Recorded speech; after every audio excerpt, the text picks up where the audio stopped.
Hola, bienvenido a La Palabra en Punto, aquí en RTQ.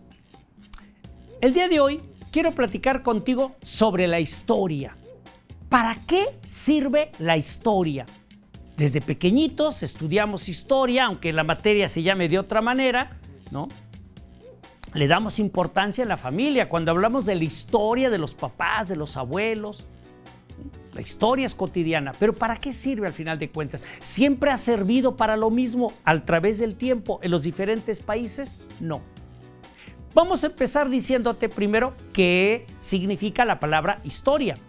Fíjate que historia la escribimos con H, pero originalmente viene del griego histor. Histor sin H, con I latina. Bueno, histor significa el que sabe. De tal manera que la historia es... Se le pregunta a un historiador porque es el que sabe. ¿De qué sabe? Pues del tema que le voy a preguntar. Segundo punto, van a ser tres para poder empezar directamente en el tema en concreto. Segundo punto, ¿quién escribe la historia? Habrás escuchado muchas veces que dicen, la historia la escriben los vencedores. Error. La historia la escriben los historiadores. De carrera o aficionados, o simplemente por gusto, digamos. Ahora, que la información histórica la usen los que tienen el poder, eso es otra cosa. Pero ellos no escriben la historia la escriben los vencedores. No la escriben los vencedores, la escriben los historiadores. Bien, y un tercer punto, que también, digamos, quizá lo habrás escuchado. La historia estudia el pasado. Cosas que ya pasaron, ya se olvidaron. Error. No confundir historia con arqueología.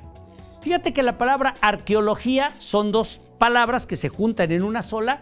Arge o arqué en griego, antiguo, origen, pero también es antiguo, viejo, vetusto, y logía como estudio, igual que biología, el estudio de bios, vida.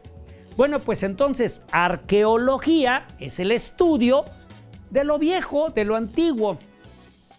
Ejemplo, la arqueología estudia las civilizaciones, los pueblos, los asentamientos humanos en la antigüedad. En Europa, Grecia, Roma, en Asia, Babilonia, Asiria, lo que tú gustes. Sumeria, en América, bueno, los mayas, por ejemplo, o los mexicas, Teotihuacán, etcétera, Chupícuaro, o pudiera ser en el sur, ya en el sur de nuestro continente, en el caso de los incas, los chibchas, los quechuas. Muy bien, entonces, ¿qué diferencia hay? Bueno, que la arqueología estudia el pasado para comprender cómo vivían, qué hacían, cómo era su vida cotidiana, pero se queda ahí, en esa población, en esa cultura. En cambio, la historia, a través de lo que propone uno de los principales historiógrafos e historiadores también de la actualidad, que es Marc Bloch, dice, la historia estudia al hombre a través del tiempo, o sea, a través del tiempo. ¿Qué significa? Desde el pasado hasta ahorita.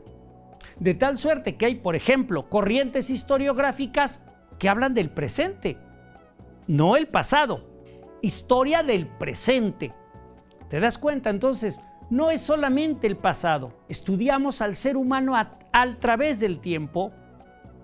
Entonces, ¿qué estudiamos? Su cultura, su lengua, sus tradiciones, sus juegos, su vestido, sus construcciones, o sea, sus habitaciones, sus casas, sus edificios, sus pinturas, sus guerras, sus alimentos, el maíz, etc. Todo lo podemos estudiar desde la historia. No es que todo sea historia, otro error. Cuando dice la gente, todo es historia, no todo es historia, pero todo lo podemos historizar. O sea, darle un discurso histórico a través de estudiar qué pasó ahí, cómo fue que sucedió, etc. Y qué importancia tiene para nosotros. Muy bien. Ahora, hace rato, si te fijas, comenté dos palabras. ¿Qué diferencia entre un historiador y un historiógrafo? O sea, historia e historiografía. Bueno, la historia, como te dije, del griego histor, es contar lo que se sabe. En cambio, la historiografía es escribir sobre cómo se contó esa historia. Dicho de una manera coloquial, la historiografía es la historia de la historia. Cómo se ha escrito la historia, cómo se ha contado. Y para eso tenemos diferentes corrientes historiográficas. La escuela de los anales, la microhistoria, la escuela económica, la escuela cultural o la historia cultural, etc. Hay muchas más. De eso te hablaré en otro momento. Hoy me quiero referir sobre todo a lo que te decía al principio. ¿Para qué sirve? Bueno, para ello te voy a decir dos formas en que se ha entendido la historia. La primera que te voy a contar es después de la Primera Guerra Mundial. Como tú sabes, la Primera Guerra Mundial, que así la conocemos, o la Gran Guerra, fue de 1914 a 1918. Bueno, pues para 1919-20 se reúnen representantes de muchos países y entonces se plantean qué está pasando en el mundo. Fíjate, todavía no llegaba ni siquiera a la Segunda Guerra Mundial, pero ya se están planteando qué pasó en el mundo, que fue esta matazón tan cruel, tan sanguinaria. Y entonces dicen, tenemos que preparar en las escuelas desde pequeñitos a los alumnos, a los niños, a las niñas. ¿Para qué? Para que no nos veamos como enemigos, sino como vecinos. Un país con otro país que podemos vivir en paz. Y esa es la palabra clave. ¿Para qué sirve la historia? México y otros países signan este acuerdo. ¿Y de qué se trata? Que la historia la van a enseñar en las escuelas para que la gente, sí, cree un nacionalismo, cree una identidad, pero sobre todo para aprender a vivir con otros pueblos, reconociendo las diferencias, sí, pero también observando lo que tenemos, digamos, de igual. O si no es exactamente igual, algunas características que son, al menos en parte, comunes. Esa es, digamos, es el propósito de enseñar historia en aquella época. Y duró muchos años. Después de la Segunda Guerra Mundial se replantean la misma pregunta y dicen, ¿qué pasó? Pues hay que continuar. La historia sirve para vivir en paz. ¿Qué pasa en los últimos años del siglo XX? 1980, los 90 y hoy ya en el siglo XXI, todo este tiempo que llevamos, ¿no? Estos años que estamos viviendo de este siglo. Bueno, en México, también en otros países, porque esto lo retomamos también de otros países, Inglaterra, Canadá, Estados Unidos también, bueno, otros países de Europa, entendemos la historia de una manera científica. Y a partir de ello tratamos de que nuestros alumnos, en nivel básico son alumnos, en nivel superior se llaman estudiantes, eso te lo platiqué en otro episodio, te invito a que lo veas, la diferencia entre alumno y estudiante. Y bueno, al final de cuentas ambos son escolares, digamos, van a aprender. Y entonces te decía, que aprendan la historia de manera científica. ¿Qué es eso? Bueno, para hacer ciencia, hoy sabemos que tiene que tener 3 requisitos. A diferencia de lo que se creía en el siglo XIX, todo este pensamiento, digamos, decimonónico. Hoy, ¿qué sabemos? Primer requisito para que sea ciencia, y la historia es ciencia. 1, tiene que ser falible. Falible viene del latín fallor, se escribe con doble L, o sea, fallor, se pronuncia falor. ¿Y qué es falor?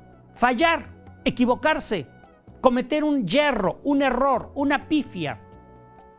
Bueno, pues entonces toda ciencia es falible. ¿Qué significa? Se puede equivocar. No es que mienta, ojo, no es que mienta, no, sino que lo que se conoce en una época permite comprender un discurso, entender el mundo desde un sentido con los elementos que se tienen en esa situación, en esa época exactamente. Pero cuando pasa el tiempo se descubren nuevas cosas, investigan nuevas cosas de manera más profunda que hacen que se cambie lo que se sabía antes. Ejemplo, me voy a salir de la historia para dártelo muy sencillo. Plutón. ¿Plutón es un planeta? Hoy sabemos que no, que nuestro sistema solar solamente tiene 8 planetas. Pero cuando yo era un niño, y si tú revisas hace algunos años, no tantos, pues Plutón era planeta. Yo cuando era niño aprendí que había 9 planetas, no 8. ¿Qué pasó? ¿Nos mintieron cuando éramos niños? No. Es lo que se sabía. Bueno, pues la historia se va corrigiendo conforme pasa el tiempo. Va descubriendo nuevas cosas, nuevas teorías. Surgen y modifican aquello que se sabía como una verdad aparentemente absoluta. Entonces, primer requisito para la historia es falible. Segundo punto, ¿qué tiene que tener, digamos, para hacer ciencia? Bueno, tiene que tener un método, es decir, un proceso, como una metodología, para darme a entender, que permita a aquello que se conoce demostrar que realmente hay elementos para afirmarlo, un método de investigación. Por eso, cuando alguien dice es que no tiene un método científico, claro que sí. Lo que pasa es que la gente todavía, o muchas personas se quedaron con la idea del siglo XIX, que el método científico debe comprobar, ¿no?, como en las ciencias naturales, y que el resultado siempre sea el mismo, y así. Eso no es posible en historia. ¿Por qué? Porque en ciencias naturales se puede repetir un fenómeno, una cuestión, en un laboratorio n número de veces y el resultado tiene que salir igual. Pero a ver, imagínate, ¿cómo vas a reproducir, por ejemplo, la toma de la Bastilla? El fusilamiento de Miguel Hidalgo y Costilla. ¿Cómo pasa? O el grito de Miguel Hidalgo y Costilla. ¿Cómo vas a reproducirlo? No se puede reproducir, de tal suerte que el método en ciencias naturales no se puede aplicar en ciencias sociales, pero tampoco en ciencias humanas. Ahora bien, aquí me detengo otra vez un pedacito. Fíjate que te dije ciencias sociales y ciencias humanas. Las ciencias sociales se les entiende de manera muy, te lo digo, muy sencillo, cuando son normativas, es decir, nos norman la vida, nos dicen qué es bueno, qué es malo, qué es correcto, qué es incorrecto, qué es ley, o sea, qué es legal y qué no es legal. Por ejemplo, el derecho es una ciencia social, ¿no? La psicología es una ciencia social. Bueno, ¿y las ciencias humanas qué son? No normativas. No te dicen qué es correcto y qué es incorrecto. Simplemente te hablan del ser humano sin imponer estos criterios.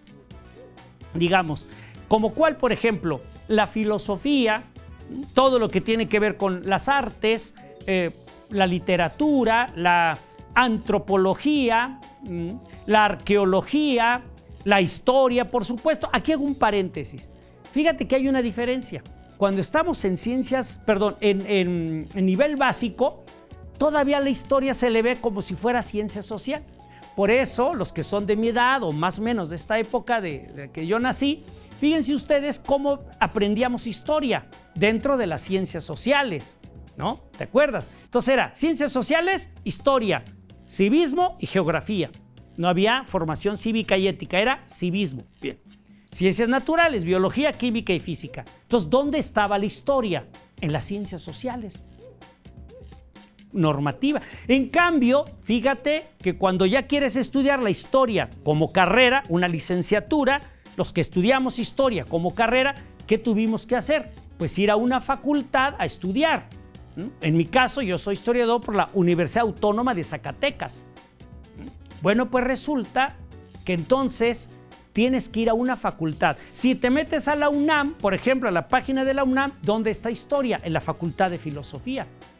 Aquí en Querétaro, por ejemplo, yo soy filósofo por la Universidad Autónoma de Querétaro, pero ahí en filosofía también está historia. Fíjate, en filosofía está historia. Entonces, ¿dónde está? En humanidades. ¿Te das cuenta? Entonces, cuando estamos en nivel básico es ciencia social. Cuando estamos en nivel superior son humanidades. ¿Qué diferencia hay? Que en humanidades ya no vemos la historia desde un sentido maniqueo. ¿Qué es maniqueo? Bueno, el término maniqueo viene del maniqueísmo, que en la antigua Persia, lo que hoy es Irán, tenían una religión donde había un dios bueno, creador, que era Hormuz, y un dios malo, destructor, que era Ahriman. Y Ahriman destruía todo lo que Hormuz construía. Esta idea de buenos contra malos se le llama maniqueísmo. Y todavía muchas personas suelen ver así la historia. Buenos, impolutos, intachables, héroes, contra malos, villanos absolutos. ¿Qué error o a qué error nos lleva esta mirada? A creer que los héroes no tienen ninguna falla y no los podemos ver como humanos, tienen que ser perfectos. ¿Y cómo son los villanos? No tienen ninguna gracia, ninguna cosa buena, son totalmente malvados. Esto obnubila, es decir, nubla nuestra mirada, nuestra razón, nuestro pensamiento y sobre todo nuestra comprensión de la historia como ciencia. Porque la historia estudia al ser humano a través del tiempo, como te decía hace un rato, pero no lo va estudiando no desde moldes, es decir, no como personajes, aunque todavía se les sigue llamando así, sino como personas de carne y hueso, con errores, pero también aciertos, con virtudes, pero también defectos, como seres humanos. Esto hace que entonces la historia no la veamos en un sentido, digamos, como buenos contra malos. Nosotros somos los buenos, aquellos son los malos. No, porque eso sería regresar ¿a dónde? A la época, te decía, después de la Primera Guerra Mundial, precisamente donde lo que hay que buscar es la paz, porque nos provocó vernos como enemigos. Entonces la historia tiene este sentido. Bueno, ¿y cuál es la tercera parte para hacer ciencia? Te decía que son 3, te he comentado 2, ¿no? Falta una tercera. ¿Cuál es? Bueno, que tiene que enseñarse. De ahí que en las escuelas, desde pequeñitos, vamos a pensar desde la primaria, se les enseña historia, aunque hoy la materia no se llame per se, o sea, por sí, así, textualmente, historia. Pero al final de cuentas es historia, ¿no? Y llegas a la secundaria, a la preparatoria, etcétera, y vas estudiando historia como parte de tu formación académica. Bueno, primero formación escolar y luego formación académica. Escolar es cuando es en nivel básico, académico es cuando estás en nivel superior. Ahora bien, al principio te dije que había 2 formas de entender para qué la historia. Ya te dije la primera, para que haya paz, para no vernos como enemigos. Hoy, sin embargo, la historia la vemos a través, haz de cuenta, como si fueran 3 escalones. 1, 2 y 3. Primer escalón, que nos veamos como sujetos históricos. Pero ese sujeto histórico tiene que tener algo previo. ¿Qué? Pensarse. ¿Y entonces qué significa? Que antes de eso es el pensamiento histórico. Ese es el primero, pensamiento histórico, que pensemos históricamente. Entonces, que no veamos la historia como allá está la historia y yo estoy aquí. No, la historia yo también formo parte de ella. Te voy a poner un ejemplo. Si yo te dijera, a ver, dime 3 personas o personajes, como suele llamársele, históricos, cuando yo hago esta pregunta, mis estudiantes suelen decir, por ejemplo, Cuauhtémoc, José Ortiz de Domínguez, o Hitler, o Calígula, o el César, o Nerón. Me hablan de prohombres o grandes mujeres, Sor Juana Inés de la Cruz. Y yo les digo, sí, pero hay otras personas históricas. ¿Quién? Y les digo, tú, tu mamá, yo, mi abuelita, hasta la persona que está pidiendo limosna en la calle. Ese indigente tiene historia. ¿Cómo podemos saberlo? Porque tiene un pasado, está en un presente y está proyectado hacia un futuro.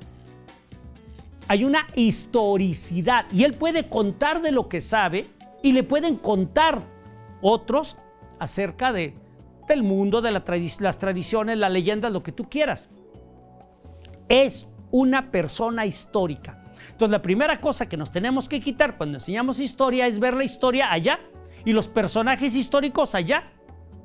Y nosotros, pues nosotros también somos historia, pensamiento histórico.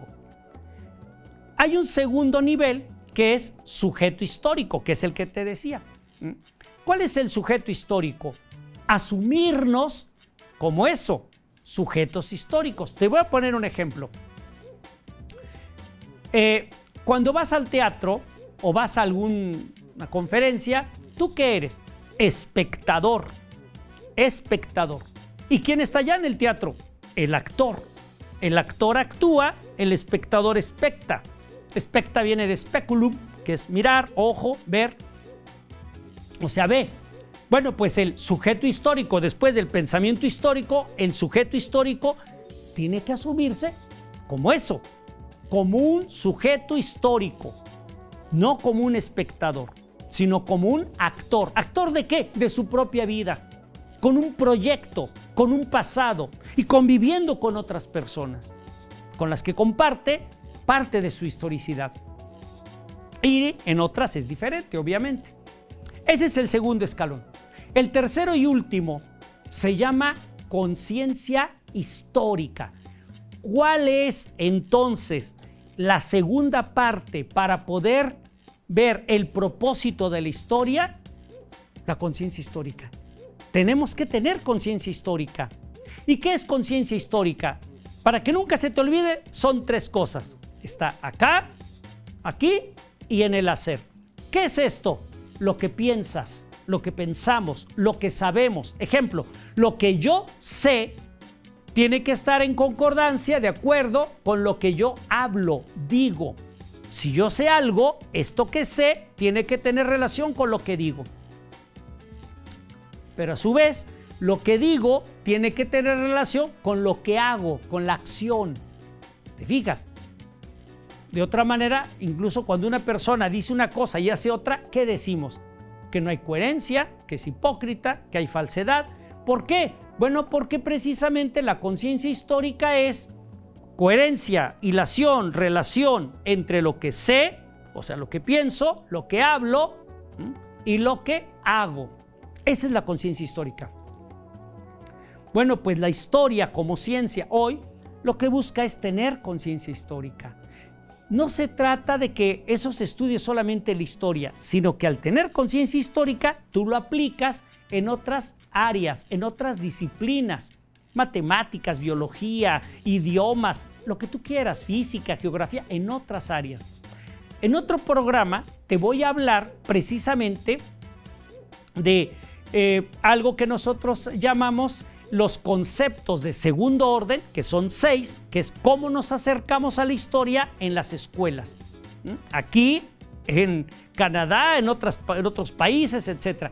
Y el concepto de primer orden, que es el tema o el de qué estamos hablando. Eso te lo voy a decir en otro programa. Pero por ahora, espero que haya quedado claro para qué sirve la historia.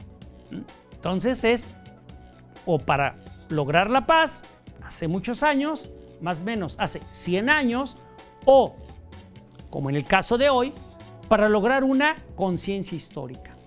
A través, claro, te repito, del pensamiento histórico y del ser u observarse, asumirse como un sujeto histórico. Bueno, pues espero que haya sido de tu interés este tema. Te espero en una siguiente edición de La Palabra en Punto y te recuerdo que puedes ver otros programas, otras, digamos, capítulos, ediciones, viendo en YouTube La Palabra en Punto, RTQ, y vas a encontrar otros programas. Si son de tu interés, compártelos con otras personas.